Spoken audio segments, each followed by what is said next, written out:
Hey guys, tonight we begin with the rather tangled lives of the most inbred women in medieval history. Born of cousins, married to uncles, and occasionally both, these ladies were caught in the royal tradition of keeping it in the family, genetically and politically. So, before you get comfortable, take a moment to like the video and subscribe, but only if you genuinely enjoy what I do here. And let me know in the comments where you're tuning in from and what time it is for you. It's always fascinating to see who's joining us from around the world. Now, dim the lights, maybe turn on a fan for that soft background hum, and let's ease into tonight's journey together. Juana of Castile was born in 1479, the third child of two very important people who were also very related. Her parents were Ferdinand of Aragon and Isabella of Castile, the same power couple who financed Columbus, kicked out the Moors, and somehow thought cousin marriage was still a solid strategic move. Juana came from the Spanish Trastamara dynasty, which already had a strong tradition of marrying within the family. By the time she arrived, the royal bloodline had been stirred just enough to be technically alive, but not enough to avoid issues like emotional instability, chronic melancholy, and the occasional unfortunate chin. In her teens, Juana was shipped off to Flanders to marry Philip the Handsome, who, despite the name, was less handsome and more genetically optimized Habsburg. He was her cousin. Of course he was. The Habsburgs loved two things: collecting crowns and ignoring genetic warnings. At first, things looked promising. Juana was intelligent, striking, and reportedly very much in love with Philip. Unfortunately, Philip was less in love with her and more in love with every woman who wasn't his wife. Juana's passionate nature and jealousy didn't go over well with a court that was used to cold marriages and lukewarm fidelity. When Philip died suddenly, allegedly from typhoid, possibly from karma, Juana didn't take it well. She refused to be separated from his corpse. Refused. She had his coffin carried with her as she travelled across Spain, occasionally opening it to check on him. Medieval romantic? Maybe. Unhinged? Also maybe. Her political enemies, and she had many, jumped on this behaviour. Her father, Ferdinand, used it as proof she was unfit to rule. Her son, Charles, later Charles V, Holy Roman Emperor, did the same. Conveniently, both men got to rule in her place while she remained under care in a convent for most of her life. Was Juana actually mad? Historians still debate it. Some say she suffered from mental illness, exacerbated by grief and confinement. Others argue she was just politically inconvenient in a world where being an emotional woman, especially one who noticed her husband's cheating, was basically considered treason. Either way, Juana wasn't just a tragic figure. She was a perfect storm of royal pressure, dynastic inbreeding, and the world's worst coping mechanisms. If there were a prize for most predictable genetic outcome, Maria Anna of Spain would be holding the trophy while her son drooled on it. Born in 1634, Maria Anna was the daughter of King Philip III of Spain and Margaret of Austria, who were themselves cousins in that uniquely enthusiastic Habsburg way. So naturally, Maria Anna married her uncle. That's right. Not distant cousin, not second cousin twice removed, but her actual uncle, Ferdinand III, Holy Roman Emperor. Because when your family tree is just a loop with ambition, why not double down? Maria Anna was intelligent and devout, fluent in several languages, politically aware, and apparently kind-hearted. She brought dignity to the imperial court, along with the genetic equivalent of photocopying a photocopy. Her most significant contribution to history? Giving birth to Charles II of Spain, arguably the most inbred monarch to ever sit on a throne without falling off.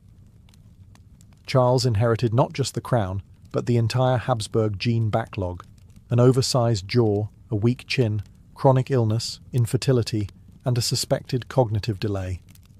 He struggled with basic functions, such as eating and speaking, which, to be fair, is relatable before coffee, but less so when you're ruling a global empire. Was all of this Maria Anna's fault? Of course not. She didn't invent Habsburg matchmaking, but she did play her part in the long-running family tradition of turning political alliances into genetic daredevils. To her credit, she deeply loved her son and was protective of him throughout his fragile life. She acted as regent during his minority and tried to shield him from court manipulation, which was like trying to stop a food fight in a room full of starving toddlers with daggers. Maria Anna died in 1696, a year after her son. The Spanish Empire she helped birth into decline soon collapsed into the War of Spanish Succession, a war triggered, in part, because Charles II couldn't produce an heir. Because, of course, he couldn't. If you've ever wondered what happens when a family treats marriage like a spreadsheet formula, Isabella of Habsburg is your answer. Born in 1501, Isabella was the daughter of Philip the Handsome, yes, that one again, and Juana of Castile, also known as Joanna the Mad, though at this point, Joanna the Understandably Stressed might be more accurate. This made Isabella the sister of Emperor Charles V and the niece of half of Europe. Her DNA was less a mystery and more a royal recipe repeated too many times, a base of Habsburg, a dash of Trastamara, and absolutely no fresh ingredients. At the age of 17, Isabella married Christian II of Denmark, a king famous for reform attempts, erratic behaviour, and the general vibe of a man one poor breakfast away from declaring war on the furniture. Their union was, predictably, both strategic and deeply awkward. Isabella and Christian were cousins, of course, but what really sealed the genetic deal was that her Habsburg bloodline was already looping like a medieval screensaver. She was expected to bring stability, charm, and political advantage, and maybe also disguise the fact that her family tree was looking more and more like a wreath. Life in the Danish court was not kind to Isabella. Christian's rule went poorly. He was overthrown, imprisoned, and at one point, exiled. Isabella followed him loyally, which is either true love or hereditary stubbornness. Her health declined during years of court drama and political exile, and she died young, at just 24, from what some suspect was complications related to childbirth or illness, worsened by stress and royal politics. Their children continued the noble tradition of inbreeding, naturally. One of them, Dorothea, married Frederick II, Elector Palatine, a solid Habsburg match. Because if there's anything the dynasty valued more than jawlines and titles, it was ensuring that no family gathering ever needed name tags. Eleanor of Austria was born in 1498, which already puts her at a disadvantage, being sandwiched between the Renaissance and 1,000 royal expectations. She was the daughter of Philip the Handsome and Juana of Castile, making her the older sister of Charles V, and a proud owner of what can only be described as deluxe Habsburg genetics. Her childhood, a diplomatic waiting room, her teenage years, a series of almost marriages. At one point, she was promised to Henry VIII of England, but that fell through. Lucky her. Dodging that particular marriage was one of the few times Habsburg inbreeding may have accidentally improved someone's quality of life. Instead, Eleanor's first marriage was to Manuel I of Portugal, who was not only a much older man, but also her first cousin once removed, which, in the world of royal matrimony, is basically the medieval version of marrying someone from down the hall. She became Queen of Portugal, had 2 children, and was widowed before she hit 30. So naturally the solution was to marry her off again. This time to Francis I of France, a man who had previously been held prisoner by her brother Charles V. Ah, romance. Francis wasn't particularly fond of Eleanor, viewing her less as a wife and more as a political olive branch with a Habsburg return address. Their marriage was childless and chilly. He spent more time with his mistresses than with his queen, while Eleanor spent most of her time reading, praying, and politely pretending not to notice. Despite being married to the King of France, Eleanor remained loyal to her Habsburg roots, and you can't blame her. They may have been inbred, but they were predictable. Eleanor outlived both her husbands and retired quietly into the political shadows, dying in 1558. She was known for her piety, composure, and the remarkable ability to survive 2 royal marriages without causing a scandal, an Olympic-level achievement in her family. Her life was a masterclass in silent endurance. Though she didn't spark wars or scandals, she embodied the Habsburg woman's job description: marry the cousin, produce the heir, and pretend that the family resemblance isn't getting stronger with each generation. Catherine of Aragon was born in 1485 to Ferdinand of Aragon and Isabella of Castile, Spain's power couple and part-time genealogical bottleneck. As a princess of two united kingdoms, Catherine had everything: wealth, education, titles, and a family tree that circled tighter than a medieval drinking song. By the time she turned 3, Catherine was already betrothed to Arthur, Prince of Wales, eldest son of Henry VII. Why? Because Europe's royal families had a charming habit of marrying their cousins to other cousins, preferably in matching coats of arms. Catherine and Arthur were second cousins through John of Gaunt, which, in noble terms, is basically barely related. They married in 1501, and Arthur promptly died 5 months later. Did the marriage include relations? That question would come to define English history, spark the Reformation, and confuse lawyers for generations. In the meantime, Catherine was stuck in diplomatic limbo, a teenage widow living in England, no husband, no dowry returned, and still very much a pawn in the game of royal alliances. Enter Henry VIII, Arthur's younger brother, and eventually her second husband. It's not every day you marry 2 sons from the same family. But hey, the Trastamarras were all about reusing names, titles, and apparently spouses. Their early years were genuinely affectionate. Catherine was intelligent, graceful, and politically savvy. She gave Henry prestige, an alliance with Spain, and 5 pregnancies, only one of which survived. Mary, later known as Mary I. Unfortunately, Henry wanted a son, and Catherine, after years of miscarriages and heartache, couldn't deliver one.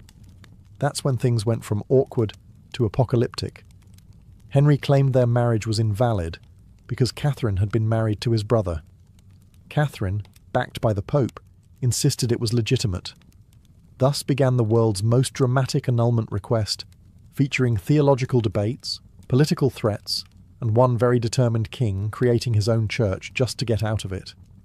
Catherine was banished, stripped of her title, and forced to live out her days in isolation, still insisting to the end that she was Henry's rightful wife.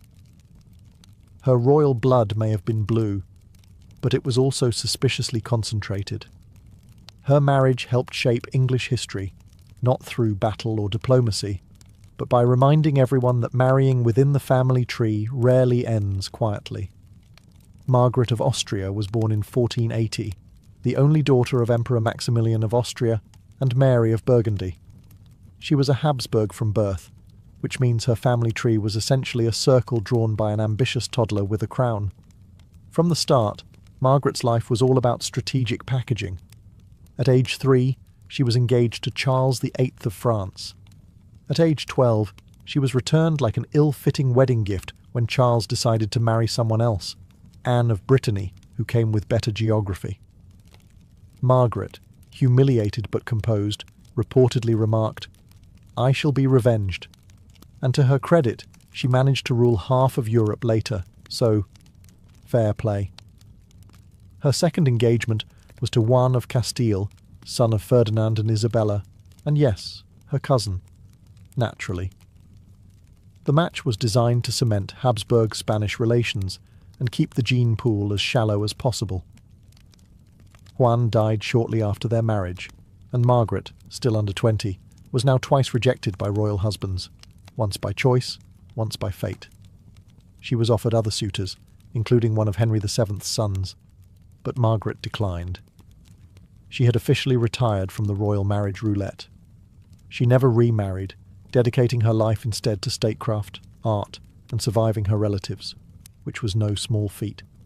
Appointed governor of the Netherlands by her nephew, Charles V, Margaret ran the region with intelligence, diplomacy, and sheer Habsburg grit. She negotiated treaties, balanced volatile provinces, and was one of the few women in Europe actually trusted with power. Possibly because her last name was Habsburg, and also because she wasn't busy birthing her uncle's cousin's heir, Despite the endless dynastic drama around her, Margaret lived a relatively scandal-free life. She collected art, patronised music, and even tried to teach young Charles some basic ruling skills.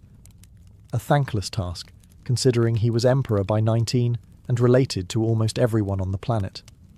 Margaret died in 1530 after a relatively minor foot injury turned fatal, because medieval medicine was just a very elaborate way of saying, "You'll probably die from that."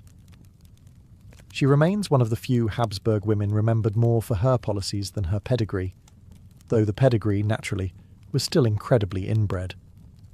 Blanche of Castile was born in 1188, a time when nobles still considered marrying your cousin a power move rather than a biology risk.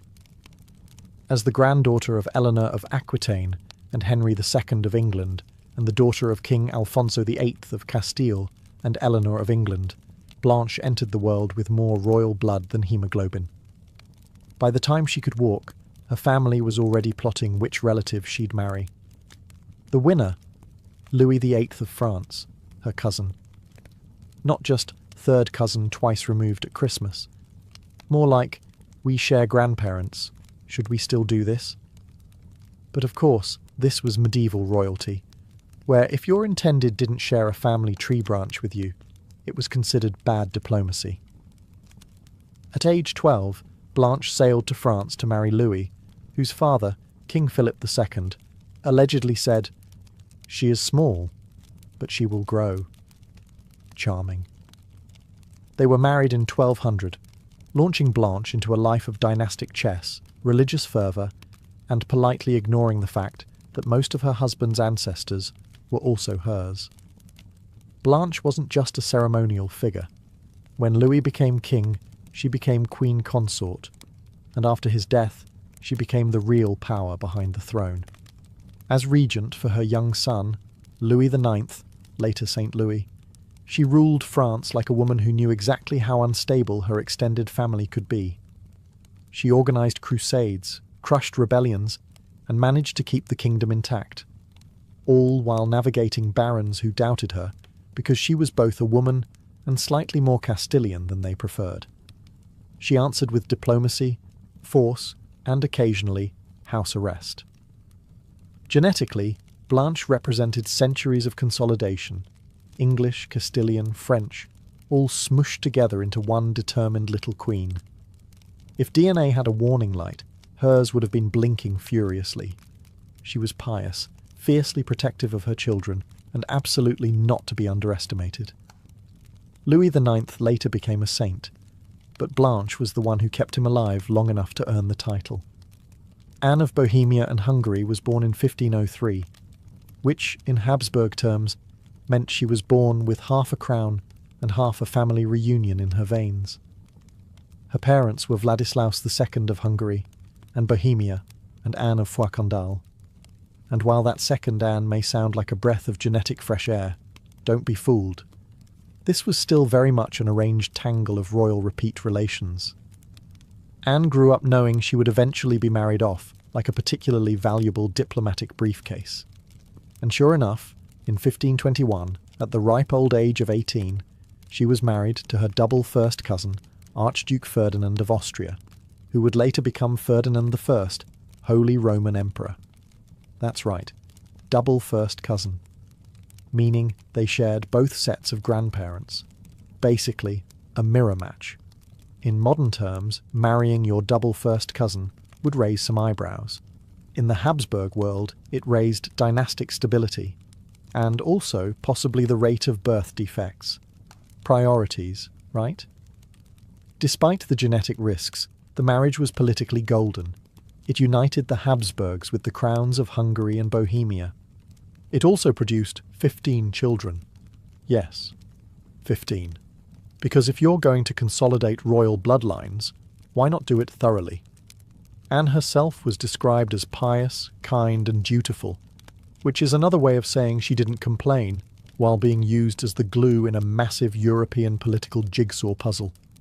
She accompanied Ferdinand on his various imperial campaigns and held court in multiple locations, depending on which part of Europe needed a reminder that the Habsburgs were still in charge and still very much into family weddings. Sadly, Anne died young, in 1547, likely worn out from a lifetime of childbirth, statecraft, and pretending her family wasn't aggressively in love with itself. She didn't live to see Ferdinand crowned Holy Roman Emperor, but through her, the Habsburgs had successfully gobbled up Central Europe like it was on clearance. Anne of Bohemia and Hungary's life was a case study in elite inbreeding. A woman born to a dynasty that prioritized borders over biology, stability over sanity, and somehow still ended up producing half the emperors in Europe. Joanna of Naples, also known as Joanna I, ruled from the mid-14th century, a time when marrying your cousin wasn't just fashionable, it was practically a survival strategy for the nobility. Born in 1326 to Charles, Duke of Calabria, and Marie of Valois, Joanna entered the world already triple-stamped with royal legitimacy and at least 2 layers of cousin marriage residue. Her family tree was a Mediterranean spaghetti bowl. On one side, the French House of Valois. On the other, the Angevins of Naples. Her uncles were kings, her cousins were kings, and her marriage prospects were, inevitably, also kings and cousins. Joanna's first husband was Andrew of Hungary, her cousin naturally. The marriage was an awkward political pairing arranged by the Pope, which is rarely the recipe for a happy union. Andrew was reportedly boorish, unpopular, and about as well liked in Naples as plague rats. Joanna wasn't thrilled, the Neapolitan nobles weren't thrilled, and soon after Andrew was crowned co-ruler, he was murdered. Probably strangled with a curtain cord. Probably with Joanna's awareness, if not blessing. Let's call it a mutual incompatibility. She went on to marry 3 more times, to Louis of Taranto, her cousin, James IV of Majorca, also a cousin, and Otto of Brunswick-Grubenhagen, a minor noble with surprisingly little blood relation. Scandalous. If marrying into your own family was an Olympic event, Joanna medalled 4 times. Politically, Joanna was a powerhouse. She ruled Naples in her own right, stood up to the papacy, and supported reforms in a deeply corrupt kingdom. She was even excommunicated at one point for backing the wrong pope during the Western Schism. You know you're doing medieval politics right when both your relatives and the Vatican want you dead. She was eventually overthrown by Charles of Durazzo, yet another relative, who invaded Naples, imprisoned her, and had her smothered to death with a pillow. Which, given her track record with husbands and family, might have seemed oddly familiar. Joanna of Naples ruled boldly in a male-dominated world, married her way through multiple family branches, and died in the arms of someone who probably shared her great-grandmother. Born in 1566, Isabella Clara Eugenia was the daughter of Philip II of Spain and Elizabeth of Valois, a marriage between close cousins, because at this point the Habsburgs were less a family and more a controlled genetic experiment with a crown budget. From the moment she could hold a quill, Isabella was being groomed to rule, which, in Habsburg terms, meant learning diplomacy, religion, and how to politely ignore that half your uncles were also technically your cousins. Her father, Philip II, was incredibly fond of her. This may be because she was intelligent and poised, or simply because she didn't try to rebel or marry outside the family. She was considered a strong candidate to inherit the entire Spanish Empire, but the pesky issue of male preference meant that her future would hinge on marriage, naturally to another Habsburg. She was eventually married to Archduke Albert of Austria, who was also her cousin. If that surprised you, welcome to your first day learning about European royalty. Together, they were appointed co-sovereigns of the Spanish Netherlands, a lovely way of saying, you get to govern a politically volatile region and deal with endless revolts while reporting to Madrid. Despite the challenge, Isabella rose to the occasion. She ruled with intelligence, religious zeal, and the calm focus of someone who had memorized every papal encyclical ever written and still found time to micromanage her courtiers. Her marriage to Albert was reportedly happy, or at least peaceful, possibly because they shared enough DNA to communicate telepathically. When he died in 1621, Isabella continued to rule solo as governor on behalf of the Spanish crown. She took religious vows and dressed as a nun, which didn't slow her down one bit. She oversaw peace treaties, kept the provinces semi-loyal, and even maintained a working post office. Yes, the Habsburgs trusted her to handle war, rebellion, and logistics. That's practically sainthood. Isabella died in 1633, leaving behind a reputation as one of the most competent rulers of her day. Her reign was a rare moment where Habsburg inbreeding produced not just twitchy chins and erratic rulers, but actual competence.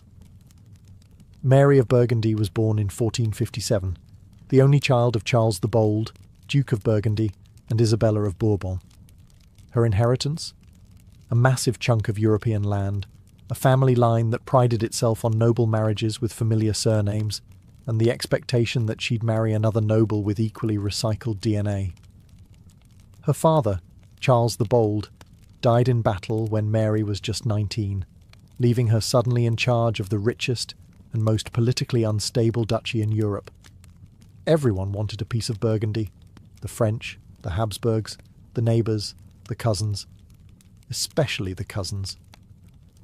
To stabilise things, Mary married Maximilian of Austria, future Holy Roman Emperor, and naturally her second cousin once removed.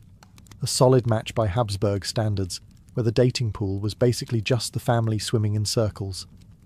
The marriage was politically brilliant. Maximilian got access to the Burgundian territories, and Mary got an energetic husband who knew how to swing a sword and sign a treaty, often in the same afternoon. Despite being a power match, it was also reportedly affectionate, which is downright scandalous by arranged marriage standards. But her reign was short and dramatic. She was constantly pressured by French ambitions, rebellious Flemish cities, and courtiers who thought a woman shouldn't be allowed to rule unless she was sewing something at the same time. Mary pushed back, signing the great privilege to grant more rights to her subjects, asserting her authority alongside her husband, and generally doing the medieval equivalent of running a Fortune 500 company with a baby on one hip. Then, in 1482, disaster struck. While out hunting, because aristocrats often like to flirt with fatal injuries for sport, Mary fell off her horse, broke her back, and died at just 25. It was sudden, tragic, and the kind of ending that left Maximilian wearing black and Europe scrambling to claim custody of their children. Her death was a turning point. Burgundy, once an independent powerhouse, got folded into the Habsburg Empire through her son, Philip the Handsome. Yes, that Philip. The one who married Joanna the Mad and passed his jawline to half of Europe. Maria Theresa of Austria was born in 1717, the only surviving child of Emperor Charles VI. Her birth was met with a royal shrug, since she wasn't a son. But Charles, ever the optimist, or perhaps just blind to European politics, issued the Pragmatic Sanction, a fancy imperial document that basically said, yes, I know she's a woman, but she still gets the empire, okay? Spoiler alert, Europe was not okay with that. When Charles VI died in 1740, Maria Theresa inherited the sprawling Habsburg dominions, and a diplomatic mess. Nearly every European power challenged her right to rule. Why? Because she had the audacity to be a woman with a crown who hadn't married a first cousin yet. Actually, scratch that. She had. Maria Theresa married Francis Stephen of Lorraine, who was technically her distant cousin, because of course. Their union produced 16 children, including future emperors, queens, and Marie Antoinette. Yes, the let-them-eat-cake one. With that many offspring, Maria Theresa didn't just pass on the crown, she passed on all the chromosomes. But make no mistake, this was no pampered monarch hiding behind velvet curtains. Maria Theresa was one of the most effective rulers of her era. She reformed the military, overhauled taxation, centralized bureaucracy, and modernized education, all while pregnant roughly every other year. It's the kind of multitasking that makes even modern supermoms look like part-timers. And yet, she was still a Habsburg, which meant a healthy level of micromanaging, strict Catholicism, and a reflexive preference for marrying her children into the same handful of families over and over again. The result? an even more tightly wound web of Habsburg cousins, now spread across all of Europe like an aggressively bred royal ivy. She ruled until her death in 1780, having outlived her husband, survived multiple wars, and ensured that the Habsburg name stayed plastered across the continent for another generation or 5. Her son Joseph, or Joseph II, Holy Roman Emperor, inherited the empire, and her genetic legacy continued marching stubbornly into the Enlightenment. Born in 1384, Yolande of Aragon was royalty from cradle to crypt, the daughter of King John I of Aragon and Violent of Bar. In other words, she had more noble surnames than most people had teeth, and naturally, her family tree was less tree and more repeated root system, where half your relatives doubled as potential in-laws. Yolande's upbringing was as regal as it gets. She was intelligent, politically savvy, and, by medieval standards, dangerously opinionated. This made her both a valuable dynastic prize and a nightmare for anyone expecting a quiet queen. Her marriage? Louis II of Anjou, a French prince, and, yes, her cousin. Because nothing says true love like mutually shared great-grandparents. As Duchess of Anjou and Queen Consort of Naples, though only on paper, Yolande was never content to sit still and embroider coats of arms. She was the behind-the-scenes architect of alliances, the financier of armies, and, fun fact, one of the few royals who actually managed to support Joan of Arc and survive the politics afterward. While her husband gallivanted about claiming thrones he couldn't really hold, Yolande ran things. She raised armies, negotiated treaties, managed estates, and acted as the true power in Anjou. Her children were married off to other royals, again, often cousins, and she personally made sure they were equipped with both political advantages and just enough Habsburg DNA to be considered legitimate.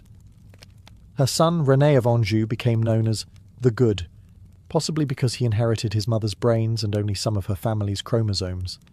Her daughter Marie married Charles VII of France, giving Yolande influence over the French throne, and more importantly, access to manipulate Joan of Arc's military campaigns without ever lifting a sword. Yolande wasn't just another stitched-in name on a royal tapestry. She was one of the few medieval women who wielded power without officially holding a throne. Behind every weak king and ambitious general stood a Yolande, occasionally rolling her eyes and correcting the map.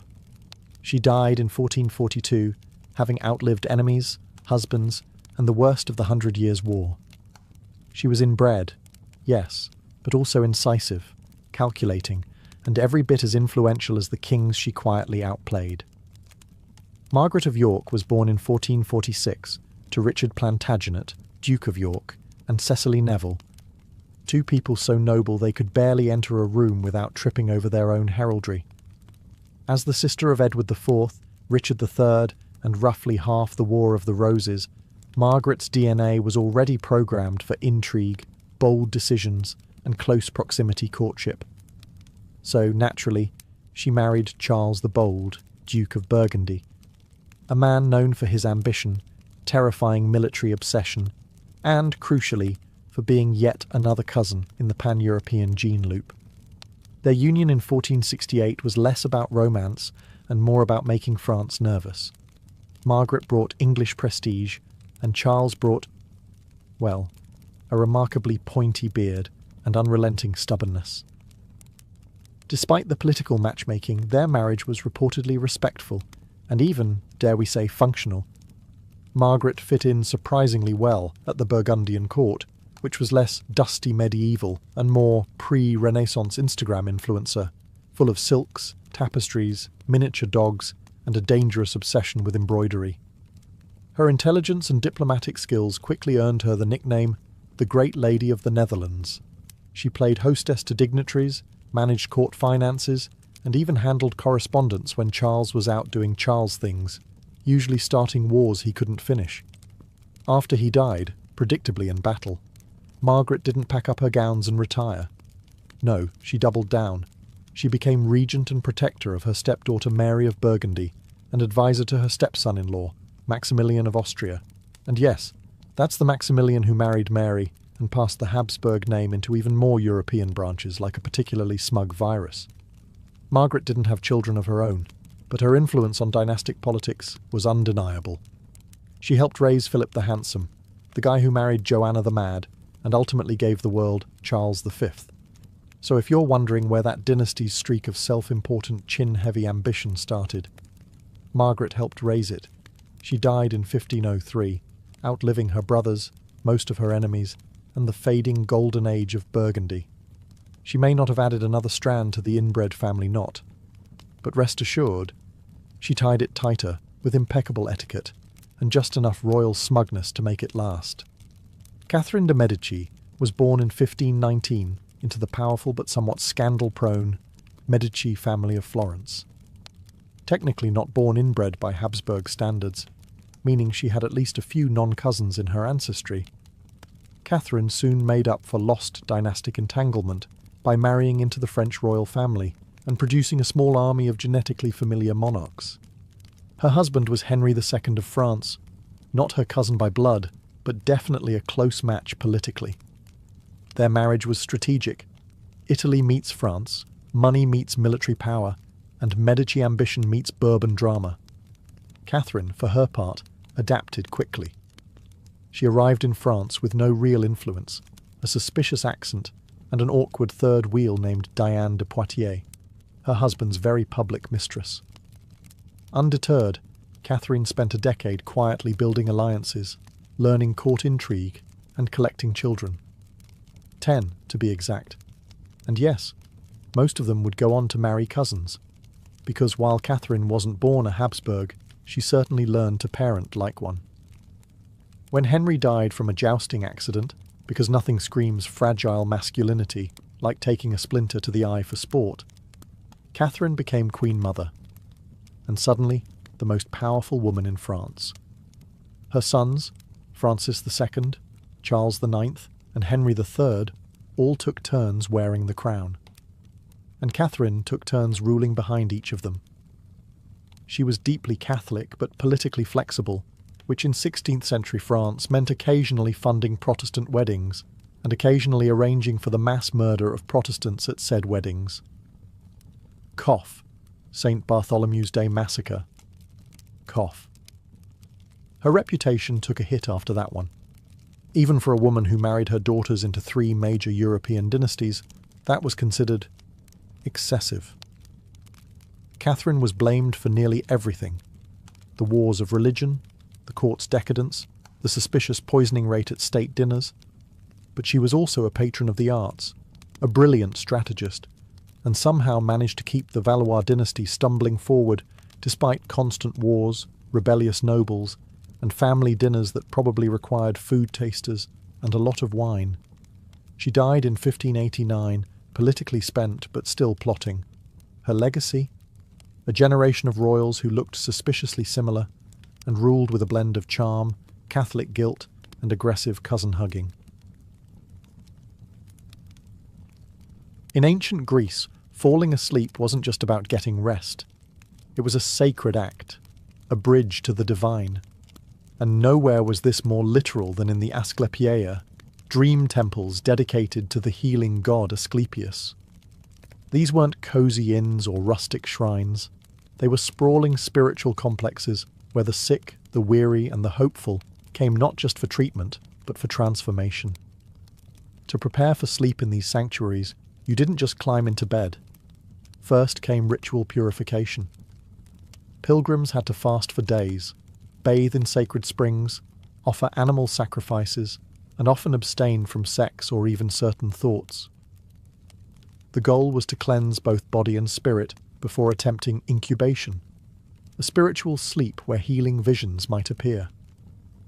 Inside the abaton, a dark, enclosed chamber, supplicants would finally lie down on stone slabs or animal skins. Torches flickered on the walls. Priests whispered prayers and burned incense. Sleep here was an intentional descent into another realm. Dreams were not random or meaningless. They were believed to be direct messages from Asclepius himself, offering symbolic, or occasionally very literal, guidance for healing. One might dream of snakes slithering over their body, which, oddly enough, was a good sign. Snakes were sacred to Asclepius, representing rejuvenation and divine intervention. In fact, non-venomous snakes were often allowed to roam the temple grounds, especially the sleeping chambers. Yes, people knowingly fell asleep surrounded by snakes and considered it a divine honor. In the morning, the temple priests, many of whom acted more like dream analysts than doctors, would help interpret the visions. Sometimes they prescribed herbal remedies or changes in diet. Other times, the dream itself was the cure, believed to have realigned the soul or spirit.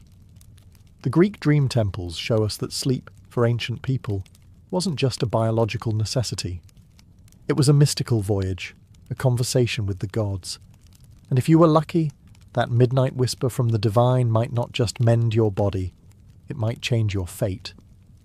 In ancient Egypt, sleep wasn't merely the absence of waking.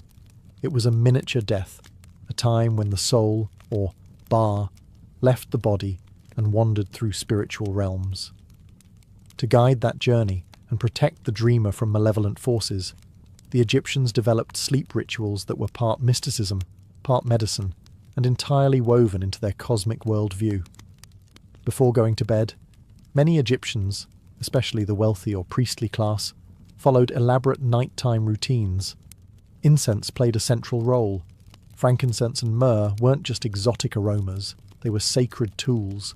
Burning these resins was thought to cleanse the air of demons, invoke the favour of the gods, and calm the mind. The smoke itself symbolized the rising of prayers to the heavens, wrapping the sleeper in divine protection.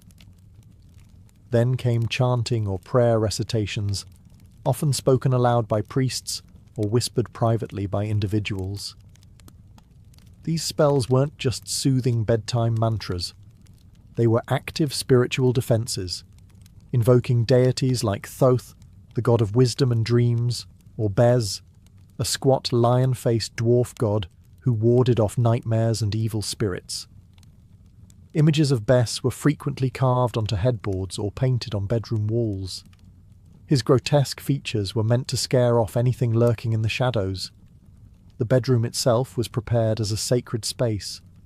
Beds were often raised and made of woven reeds or wood, and some even included built-in amulets or protective symbols. Special headrests, which look wildly uncomfortable by modern standards, were believed to keep the soul aligned with the stars during sleep. For the Egyptians, orientation mattered. Many aligned their sleeping direction to the rising sun or constellations like Orion, associated with Osiris and the afterlife. If one had troubling dreams or wanted divine insight, they might visit a temple, especially those dedicated to Serapis or Imhotep, where dream incubation rituals similar to those in Greece took place. Here too, sleep was invited through chants, oils, and incense, but always with the intent of receiving guidance from beyond. For ancient Egyptians, preparing for bed wasn't just about comfort. It was a ritual choreography meant to harmonize body, soul, and cosmos. Sleep was dangerous, sacred, and full of possibility. In ancient Babylon, the line between dream and destiny was razor-thin. Sleep wasn't simply a passive act. It was a battleground of omens, spirits, and divine messages. Babylonians took their dreams seriously. So seriously, in fact, that entire professions revolved around them. Dream priests, known as sha'ilu, were trained interpreters of the nightly visions that came to kings and commoners alike. Before going to sleep, Babylonians often performed protective rituals to ensure that the right kinds of dreams found them. It was believed that dreams could be sent by gods like Marduk or Ishtar, but also by demons or wandering spirits. To ward off malevolent forces, people wore amulets, placed protective tablets under their beds, and traced magical symbols around their sleeping quarters, a kind of astral security system. Incense made from juniper, cedarwood, and tamarisk was burned at sunset, filling the house with sacred smoke. This wasn't just to scent the air. It was believed to purify the environment and appease the gods. Sleep, to the Babylonians, wasn't just rest. It was a gateway to divine communication, and the gods preferred a clean entrance. Many Babylonians recited nighttime prayers or incantations to encourage prophetic dreams. These prayers asked for clarity, protection from false visions, and safe passage through the dream world. If someone was hoping for guidance on a decision, whether to go to war, plant a crop, or propose marriage, they might sleep in a temple or under the open sky, a practice called dream incubation. The hope was that the gods would send a dream so vivid, so unmistakable, that it would guide the dreamer's actions by morning. And when the dreams came, they were recorded on clay tablets, sometimes accompanied by sketches of their content. Over time, the Babylonians compiled dream dictionaries, massive catalogues of symbols and their interpretations. Dream of a lion might mean victory in battle. Dream of drowning, expect betrayal. These books were so influential that their structure would later influence Greek and Roman dream analysis. To the Babylonians, dreams weren't psychological fluff. They were messages from the divine realm, and every night was a chance to read the gods' intentions, provided you performed the right rituals and slept under divine favour. In the ancient Vedic world of early India, sleep was more than a biological necessity. It was a cosmic event. The Vedic texts, composed thousands of years ago, describe sleep as a sacred state where the Atman, or soul, returns to the universal spirit, Brahman, before being reborn again at dawn. And like any sacred ritual, entering sleep required preparation, discipline, and awareness. One of the most important aspects of ancient Indian sleep culture was breath control, known as pranayama. Practitioners were taught to calm their minds and slow their breathing before bed, not to fall asleep quickly, but to align their breath with the pulse of the universe. This wasn't spiritual fluff. It was considered essential to help the soul travel peacefully during the night. Vedic sages believed that disturbed sleep could lead to mental confusion, spiritual imbalance, or even bad karma. So rituals were carefully followed. Many individuals recited evening mantras, Sanskrit hymns that praised the gods or sought protection during slumber. A popular nighttime chant was the Gayatri mantra, often whispered while facing the direction of the setting sun. The sleeping space itself was important. It was considered inauspicious to sleep with your head pointed north, as that aligned with the realm of death. South was avoided for similar reasons.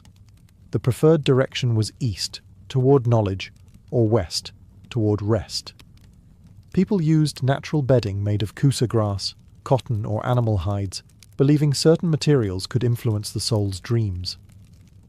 Oils and herbs also played a part in preparing for sleep.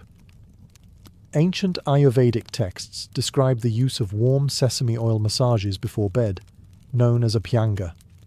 This practice calmed the nervous system, relaxed muscles, and prepared the mind for deeper rest.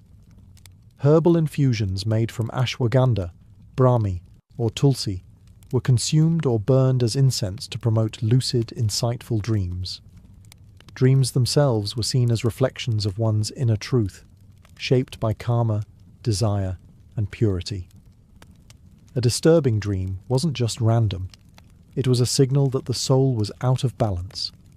In some cases, dream interpretation required consulting a rishi or spiritual teacher. In Vedic India, sleep wasn't an escape. It was a return. A reunion with the eternal self, wrapped in breath, mantra, and divine intention. In ancient China, particularly within Taoist traditions, sleep was more than rest. It was an energetic reset, a time when the body rebalanced its internal energies and the spirit journeyed beyond the physical realm. To sleep well wasn't just about being tired, it was about being in harmony with the cosmos. According to Taoist philosophy, the human body was filled with qi, a vital life force that flowed through channels called meridians. If this flow was disrupted, sleep would suffer. So, nighttime rituals were focused on preserving and regulating qi before bed. This involved specific diets, breathing exercises, postures, and even the timing of sleep. You didn't just go to bed, you entered a sacred process of tuning the body with heaven and earth. Taoist monks developed pre-sleep practices like qigong or slow, mindful movements paired with deep breathing. These were often followed by meditation to calm the shen, or spirit, which was believed to reside in the heart. If the Shen was agitated, due to emotions, poor diet, or even noisy surroundings, the dreamer might experience nightmares, restless sleep, or even spiritual attacks. Sleep environments were carefully curated. Beds were made of wood or bamboo, materials thought to support good energy flow. Headrests were firm and low, so the body's alignment remained correct and kui circulated freely. Rooms were often sparsely decorated to avoid overstimulation. Cleanliness wasn't just a preference, it was energetic hygiene. The position one slept in also mattered. Lying on the right side was considered best for digestion and dream clarity. Feet and head direction were aligned with geomantic principles, similar to what would later evolve into feng shui. Dreams were seen as journeys of the hun, the ethereal soul. While the po, the physical soul, remained with the body, the hun travelled through the spirit world during sleep. If a person awoke feeling depleted or frightened, it was believed their hun had become lost or attacked. Protective talismans or cinnabar-based charms were sometimes placed under pillows to keep spirits safe. Taoists didn't view dreams as mere psychology. They were diagnostic tools, spiritual maps of energy and karma. Sleep, when done properly, was a form of internal alchemy, a practice of nurturing immortality one night at a time. Long before contact with Europeans, many indigenous American tribes regarded sleep and dreams as gateways to spiritual guidance, ancestral wisdom, and personal transformation. Among the Lakota, Navajo, Hopi, and other nations, dreams were not merely personal experiences, they were communal and cosmic messages that had the power to shape a person's destiny or even the fate of the tribe. Night rituals varied from tribe to tribe, but a shared belief was that dreams connected the dreamer to the spirit world, often through the intervention of animal guides, ancestors, or deities. To prepare for this connection, individuals engaged in ritual purification. One common method was the sweat lodge, a ceremonial steam bath used to cleanse the body and spirit. Participants would sit in a dome-shaped structure filled with steam from water poured over heated stones, chanting prayers and songs to invite guidance and clarity before sleep. For those seeking deeper visions, especially young men coming of age, tribes practiced the vision quest, a sacred rite involving fasting, isolation, and often sleeping in nature for several nights. The initiate would find a remote location, construct a small space or circle, and sleep there under the stars with no food, water, or company. The goal wasn't just survival, it was to dream. The dream would then be interpreted by tribal elders or shamans, and often dictated the seeker's future role: warrior, healer, storyteller, or leader. In everyday life, many indigenous communities believed in dream catchers, a now popular symbol that originated with the Ojibwe people. These intricate webs of sinew and beads were hung above the bed to filter dreams, allowing only good ones to pass through while trapping bad ones until the morning light dissolved them. For children, dream catchers were both protective and symbolic, helping the young navigate a world where dreams could teach, warn, or bless. Elders were often revered as dream keepers, individuals who carried knowledge of symbols and could decipher the meanings hidden within dreams.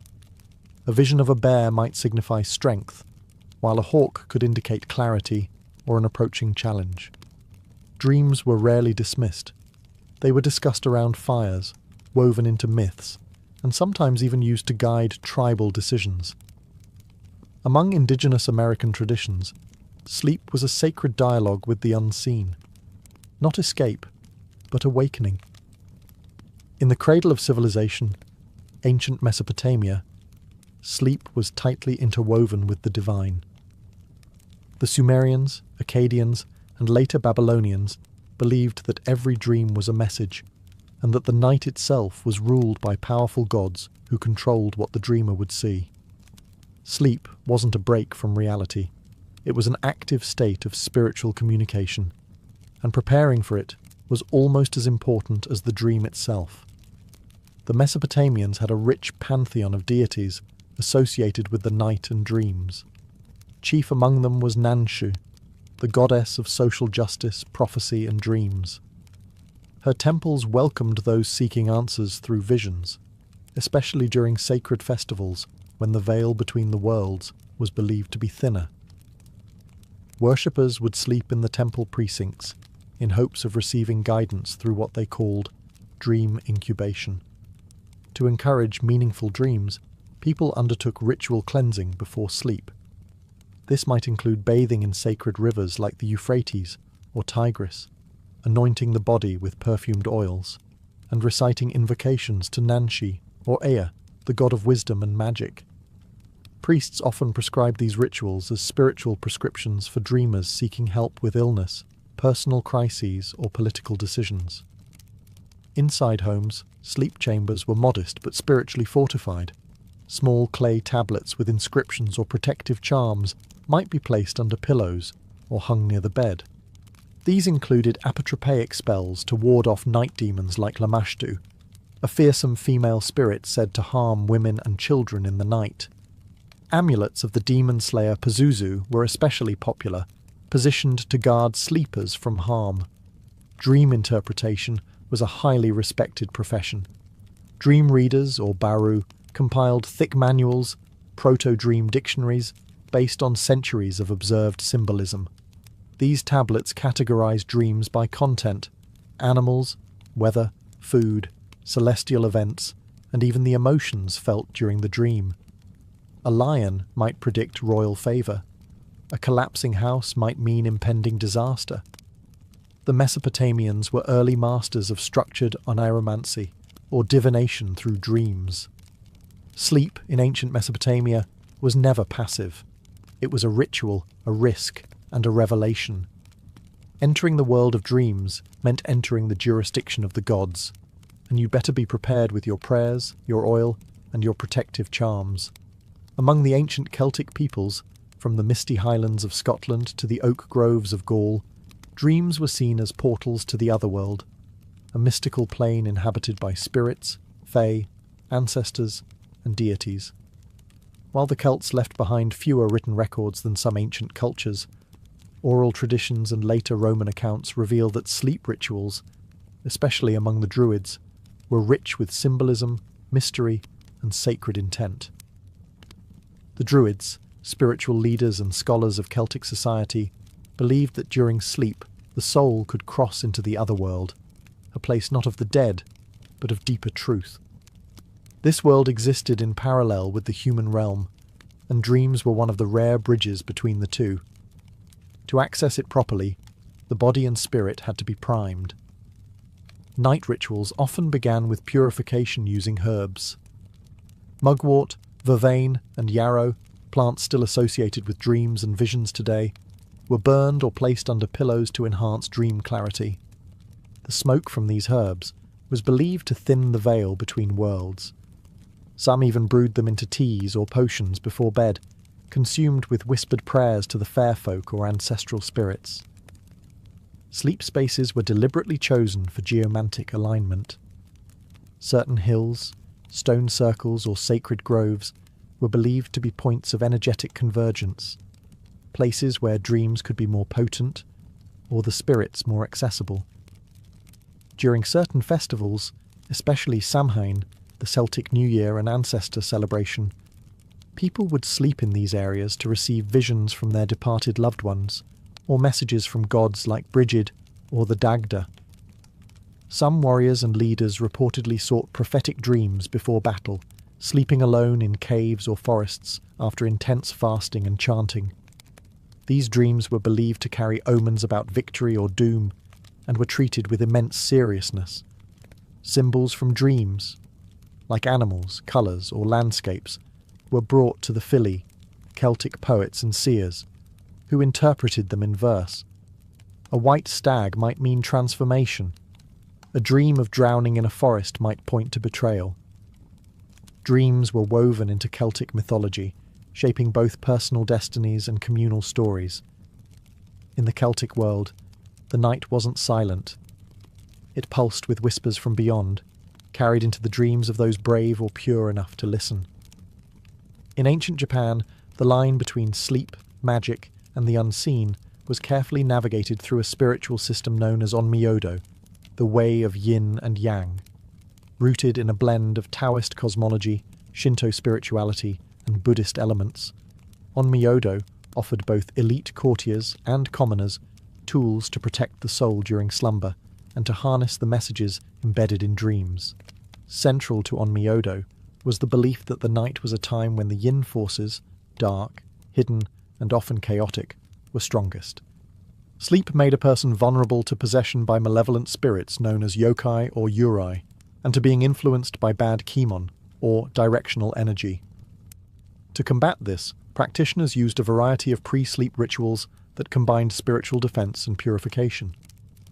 One such ritual involved the placement of ofuda, paper talismans inscribed with sacred spells, on bedroom walls or near sleeping mats.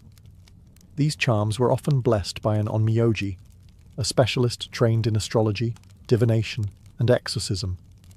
The talismans could repel spirits, seal bad dreams, or channel good fortune. Before bed, it was also common to light incense made from sandalwood or aloes wood.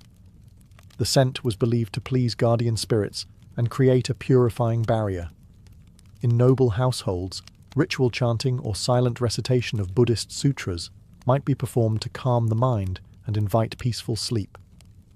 Those particularly sensitive to the spirit world would sleep facing auspicious directions, never north, which was associated with death. Children were especially vulnerable, so they were often protected with engraved amulets or had special dolls placed nearby to absorb or ward off negative energy. These dolls, called hitogata, were thought to take on the burden of the sleeper's spiritual vulnerabilities. Dreams themselves were frequently recorded in private journals or shared with monks and diviners. If someone dreamt of fire, blood, or animals, it could signify impending illness, betrayal, or divine warning. Conversely, dreams of flying, waterfalls, or lotus flowers might herald spiritual growth or blessings. Dreams were messages, but only if you knew how to read them, and only if you survived the night unscathed. For the ancient Japanese, sleep was not to be taken lightly. It was a ritual, a strategy, and a spiritual gauntlet passed through nightly under the silent watch of spirits and stars. Long before the city of Alexandria dominated the Egyptian coastline, there was Heracleion, known to the Egyptians as Thonis. For centuries, it stood as the primary port of entry into Egypt, a thriving centre of commerce, religion, and diplomacy, where Greek merchants, Egyptian priests, and foreign emissaries crossed paths in a vibrant cultural melting pot. But by the time historians of the late medieval period were writing their chronicles, Heracleion had seemingly disappeared from history. Its location forgotten, its name preserved only in faded texts and half-remembered myths. Many dismissed it as a legend, a sort of Egyptian Atlantis. And yet, it was real. Heracleion once sprawled across the Nile Delta, its canals winding past massive stone temples and marketplaces. Monumental statues of gods like Amun-Gereb and Horus towered above the harbours. Ships from Greece, Phoenicia and beyond docked there to pay taxes and seek permission to enter inland Egypt. Its customs house was one of the most important in the ancient world. It was also a religious capital, a place where pharaohs would perform ceremonial rites to gain legitimacy from the gods before their reigns began. So how does a city like that just vanish? Sometime between the 2nd and 8th centuries CE, a series of natural disasters struck the region. Earthquakes, rising sea levels, and a sudden phenomenon called liquefaction, where the soil beneath the city essentially turned to jelly, caused entire sections of Heracleion to collapse into the Mediterranean Sea. Over time, sand and silt buried the ruins, and the currents of the Nile's estuary erased what remained from view. Heracleion was literally wiped off the map. For over 1,000 years, the city remained hidden beneath the waves, whispered about only in fragments by Herodotus and a few Greek scholars. No one truly believed it could be found. Not until the year 2000, when French underwater archaeologist Frank Goddio made a shocking discovery off the coast of Aboukir Bay. There, In the silt-rich seabed lay a city preserved like a time capsule, waiting patiently beneath 30 feet of water. Colossal statues, shipwrecks, gold coins, and inscribed steles began to surface, revealing that Heracleion had not been lost forever, only sleeping beneath the sea. At its peak, Heracleion was far more than a coastal outpost. It was the beating heart of Egypt's international trade, the first stop for foreign merchants and emissaries before they could pass further into the Nile's interior. Strategically positioned near the canopic mouth of the Nile, the city functioned as a customs checkpoint and a cultural filter. Everything coming into Egypt by sea had to pass through Heracleion first. Ships laden with olive oil, wine, incense, silver, cedarwood, and luxury textiles arrived from the Aegean and the Levant. In return, Egypt offered its signature exports: papyrus, grain, linen, glassware, and gold. Heracleion was the first place where these exchanges were logged, taxed, and blessed, often under the watchful eyes of priestly officials and divine statues. The Greeks who arrived there were fascinated and often intimidated by what they saw. The temples were immense, carved from solid blocks of stone and flanked by statues over 5 meters tall. One temple in particular stood out, a massive sanctuary dedicated to Amun-Gereb, the fusion of the Egyptian god Amun and a local deity. Pharaohs would come here to receive the divine blessing of their rule, participating in ritual coronations that reinforced their legitimacy in the eyes of both gods and men. And yet Heracleion wasn't just about religion and trade. It was also a cosmopolitan city where Egyptians, Greeks, Phoenicians, Libyans and others lived, worked and mingled. Artifacts recovered from the seabed include inscriptions in both Greek and Egyptian, amulets, jewellery, and even tax records scratched into tablets. These finds reveal a city that thrived not on isolation, but on connection, a city that lived and breathed through its interactions with the wider Mediterranean world. Frank Godio's underwater excavations have uncovered over 70 ancient shipwrecks, many of which were used to ferry goods to and from Heracleion's busy docks. Anchors, ceramics, and coins confirm that trade was both extensive and regulated. Temples kept detailed records of taxes collected from incoming cargo, gold for the state, incense for the gods. In short, Heracleion was Egypt's maritime soul, a place where divine authority met international commerce. It stood as the guardian of the Nile, welcoming the world and guarding its secrets until the sea reclaimed them. One of the most astonishing revelations about Heracleion came not from coins or ships, but from the massive temples that still rest beneath the sea. These weren't minor shrines tucked into corners. They were sprawling, monumental structures made of limestone and granite, dedicated to gods who ruled the Nile and the cosmos itself. The crown jewel of the city was the Temple of Amun-Gereb, a massive religious complex that likely served both political and spiritual functions. It was here that pharaohs received divine sanction, performing rituals to confirm their legitimacy. Heracleion wasn't just a customs checkpoint, it was a place of ritual coronation, where Egyptian rulers spiritually tied themselves to the divine order, the concept known as Mayat. But the real marvel is how much of it still survives. When Frank Godio and his team dove beneath the silt-choked waters of Abukir Bay, they discovered colossal statues, many still standing upright. Some measured over 5 meters tall, including a massive statue of the god Hapi, symbol of abundance and the flooding Nile. Others included statues of queens and pharaohs, carved with astonishing precision. What's more shocking? Some were found nearly intact, despite being underwater for over 1,000 years. Then there were the stelae, giant stone slabs inscribed with hieroglyphs. One particularly important find was the Decree of Nectar Nebo Phi, an official proclamation carved into granite, which listed religious laws and temple privileges. Its survival underwater is a miracle in itself, and it offered hard proof that Heracleion wasn't just myth, but a major religious hub backed by the state. Temples in Heracleion were not only religious centres, They also acted as repositories of wealth and knowledge. Offerings from around the Mediterranean poured in: gold, alabaster jars, ritual knives, and incense burners. Statues of Osiris, Isis, and Horus lined temple halls, and ceremonial boats were used in sacred processions, some of which were found submerged but astonishingly well preserved. What these temples reveal is clear. Heracleion was a spiritual capital, not just a trade port. The rituals performed here shaped the destiny of kings, blessed the economy, and bridged the world of the living with the realm of the gods. All now eerily silent, but preserved in stone beneath the waves.